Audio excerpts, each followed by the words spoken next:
Di bulan suci Ramadan yang baru saja kita lewati, lagu-lagu bernafaskan Islami selalu terdengar di mana-mana.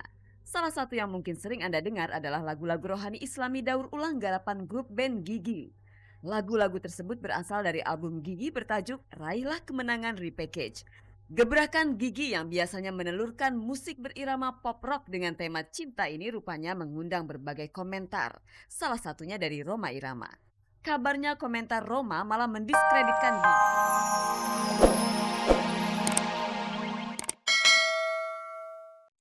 Halo Mirsa, selamat pagi dan apa kabar Anda? Senang sekali saya Nadia Mulya kembali menjumpai Anda tentunya di Ghospot, gosip terdepan seputar orang ternama. Saya akan mengajak Anda untuk menjelajahi seluk-beluk dunia selebriti, menjaring gosip-gosip terpanas, serta membongkar fakta yang tersembunyi di balik gemerlap kehidupan dunia selebriti. Dan pemirsa jangan sampai Anda ketinggalan kuis SMS Ghospot di mana Anda bisa mendapatkan 3 juta rupiah untuk 3 orang pemenang. Caranya jawablah pertanyaan di penghujung acara nanti dengan cara mengetik GS spasi jawaban A atau jawaban B dan kirimkanlah ke nomor 6288. Dan pemirsa bersama Ghospot Anda tidak perlu was-was ketinggalan berita. Dan inilah saja informasi segar bagi Anda yang haus akan berita dari dunia selebriti.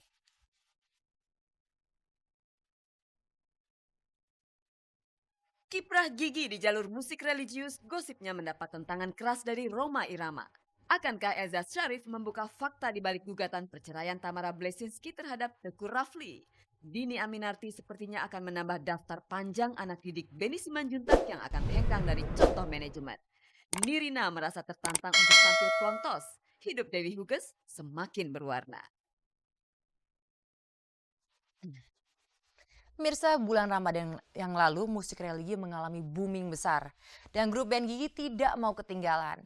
Mereka yang dikenal biasanya mengusung lagu-lagu yang beraliran pop juga mengeluarkan sebuah album religi. Dan ternyata pemirsa hasilnya sukses besar. Namun ternyata kesuksesan Gigi dan band-band lainnya mendapat kritikan pedas dari Bang Haji Rhoma Irama. Sepedas apa sih kritikan Bang Haji?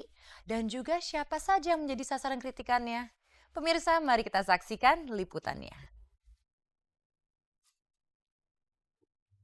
Di bulan suci Ramadan yang baru saja kita lewati, lagu-lagu bernafaskan Islami selalu terdengar di mana-mana. Salah satu yang mungkin sering Anda dengar adalah lagu-lagu rohani Islami daur ulang garapan grup band Gigi. Lagu-lagu tersebut berasal dari album Gigi bertajuk Raihlah Kemenangan Repackage. Gebrakan Gigi yang biasanya menelurkan musik berirama pop rock dengan tema cinta ini rupanya mengundang berbagai komentar. Salah satunya dari Rhoma Irama. Kabarnya komentar Rhoma malah mendiskreditkan Gigi. Menurut gosip yang beredar, Rhoma mengatakan bahwa Gigi tidak kreatif. Lantas bagaimana reaksi Gigi begitu mendengar komentar miring Rhoma Irama tersebut? Nggak tahu pasti kabar itu tuh karena kita tidak lihat gitu ya seperti apa yang dia omongin. Cuman sebelumnya kami berempat terima kasih banget ke Bang Oma telah memperhatikan Gigi ternyata gitu. Walaupun memang mungkin pernyataan itu benar dari entah itu dari mana asalnya, tapi ternyata kami masih diperhatikan. Terima kasih banget Bang Oma karena kami ngefans banget ke dia. Kalau misalnya kita disebut tidak kreatif, kalau kita disebut putus asa dan sebagainya, ya nggak apa-apa karena kan musik masalah selera, saya bilang kan gitu kan. Cuman alhamdulillah sampai detik ini Gigi, teman-teman di Gigi dari 11 sampai 12 tahun perjalanan sekarang ini tidak pernah ngejudge ke satu musisi atau ke satu musik. Saya bilang karena musik kan masalah selera, nggak ada bagus, nggak ada jelek, nggak menang, nggak ada kalah gitu. Kalau selera gitu ya, ada yang senang rock, ada jazz, dangdut dan sebagainya, silakan aja. Kalau memang benar ada kata yang dibilang frustasi atau entah apalagi Gigi mentok atau apa seperti itu, sebetulnya buat kami bukan satu hal yang penting ya. Orang terserah aja mau bilang Gigi itu jelek, bagus atau mentok atau apa, tapi ada yang lebih penting dari kami yang sekarang yang akan dijalanin sedang menjalankan album ke-9. Benarkah Rhoma pernah menyatakan bahwa Gigi tidak kreatif karena telah mengaransemen ulang lagu-lagu rohani Islami dengan gaya ngerok khas Gigi? Ya, bahwa saya tidak pernah mengatakan bahwa Gigi itu musik frustrasi. Anda dengar misalnya lagu saya yang dakwah seperti Nafsu Serakah.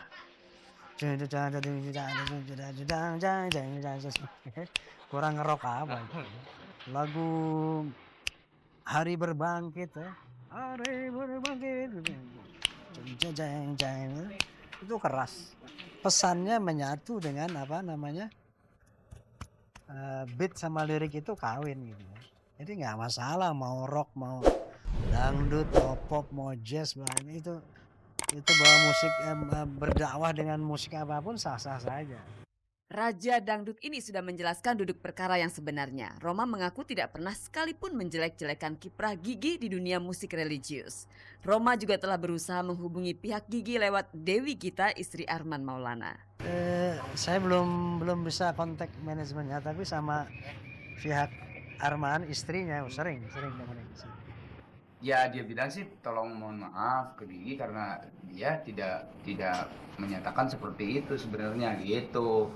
Sayangnya gosip telah bergulir. Salah paham sudah terjadi. Baik Gigi maupun Roma pun sadar akan hal itu. Dan tidak menutup kemungkinan mereka akan bersilaturahmi agar kesimpang siuran berita ini dapat segera diluruskan. Masya Allah, ini satu hikmah kan. Mudah-mudahan dengan kasus ini hubungan Soneta dengan Gigi, saya dengan Arman lebih akrab lagi kan. Karena permasalahan ini kita nggak tahu. Terus akhirnya sekarang kalau misalnya jadi bergulir semakin keras dan semakin melebar, memang ini kan semacam salah paham. Ya memang kalau memang harus ketemu ya harus ketemu gitu untuk ngomong antar kita dengan pihak Bang Oma gitu ya, bahwa ya ini kita nggak tahu apa-apa gitu. Jadi begini ya kalau memang perlu ya ayo aja kita sih nggak masalah.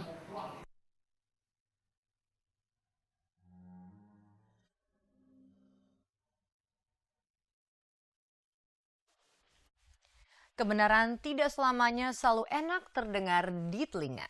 Kelainan seksual. Sementara Tamara mengaku bahwa dirinya sedang terkena stres berat ketika ia melihat bahwa proses perceraiannya itu semakin memanjang dan semakin memanas juga. Nah, bagaimana dengan sidang mereka kali ini? Apakah Elsa Sharif akan membeberkan semua borok-borok Rafli seperti yang dikatakan pada ucapannya terdahulu, pemirsa? Mari kita saksikan liputannya.